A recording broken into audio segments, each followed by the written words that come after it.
Welcome to The Explainer. Today we're diving into what is honestly a thrilling historical detective story. We are going to figure out exactly how modern learning, arts, and science were completely reborn in Europe. You've definitely heard of this period. It's called the Renaissance, but the background of how it actually got started, it is absolutely fascinating. So let's kick things off with a pretty massive question. How exactly did Europe wake up from a 1,000-year slump in cultural advancement? Because to really appreciate this birth, we first have to look at the long, dark sleep that came right before it. Here is our roadmap for today. 1. After the Roman Empire. 2. The fall of Constantinople. 3. The rise of wealthy merchants. 4. Universities and the printing press. And 5. Subscribe for more history. Okay, let's anchor ourselves chronologically here. The highly developed Roman civilization completely collapsed in the 5th century AD. And what followed that was a massive 1,000-year stretch from 500 to 1500 AD, which we call the medieval era. It really isn't until the 14th to 16th centuries that the Renaissance finally begins. I mean, just think about that. That is a massive gap of time. Section 1. After the Roman Empire. So this huge block of time set a very specific and, frankly, a very limited stage for European life. With the Roman Empire gone, power became highly decentralized. Thanks to the feudal system, everyday people were mostly just focused on sheer survival. And because everyone had this hardcore survival mindset, widespread knowledge just kind of vanished. The education system was strictly centered around the Christian church, meaning it was pretty much limited to just a few subjects like scriptures, philosophy, and law. All of that expansive, incredible learning of the ancient Greeks and Romans, it was essentially buried. Section 2. The fall of Constantinople. Now we see a huge geopolitical shift.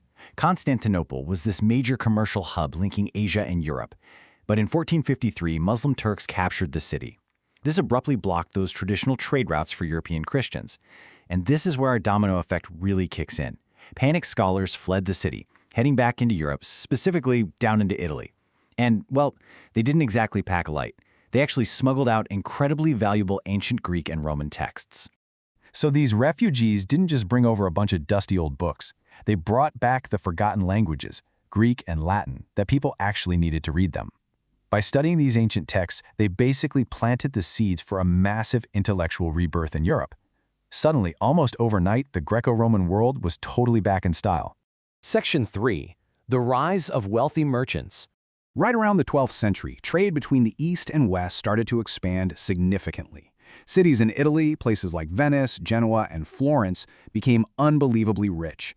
And what this did was create a completely new social class of wealthy merchants. These were people who actually had enough money and, more importantly, free time to care about the arts and sciences rather than just farming from sunrise to sunset. You can talk about this without mentioning the Medici family in Florence. They're like the ultimate example of this new dynamic. They used their massive wealth to act as sponsors, giving patronage to artists and original thinkers. Basically, they were the financial engine driving this entire cultural explosion, turning their own cities into absolute hotspots for the Renaissance. Section 4. Universities and the printing press. So as we get toward the end of the medieval era, universities start springing up all over Europe. We're talking Bologna and Padua in Italy, Paris over in France, and Oxford and Cambridge in England. These spots became the perfect hubs to study all those smuggled ancient books we just talked about, producing this brand new generation of scholars who are hyper-focused on classical literature, history, and drama. This intellectual revival birthed a completely new way of thinking. It was called humanism. Before this, the overarching idea was that only God and religion were actually worth studying. But humanism completely shifted that focus toward human achievements, human history, and human artistic skills. Education transformed from just studying theology to studying man and the human experience. It was an absolute game changer. But of course, there was a major bottleneck. How do you actually share all these amazing new ideas? During the medieval era, books were painstakingly copied out by hand. That meant they were incredibly rare and super expensive. But then, Johannes Gutenberg invents the printing press. Instead of one single book taking months to create, thousands of copies could be made in a fraction of the time. Guys, to put that into perspective, this was literally the 15th century equivalent of inventing the internet. The printing press was the final, most powerful domino.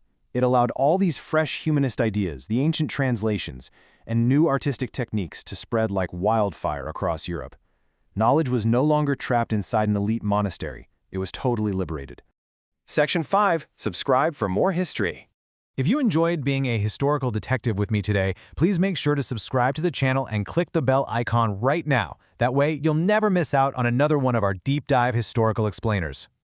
Before we wrap up, I want to leave you with a provocative thought to chew on. With the printing press making information spread faster than ever before in human history, what long-standing, incredibly powerful European traditions do you think this new knowledge would challenge next? Here's a little hint. The teachings of the Catholic Church were about to face a massive, world-altering movement called the Protestant Reformation. But, well, we'll have to save that dramatic story for our next explainer. See you then.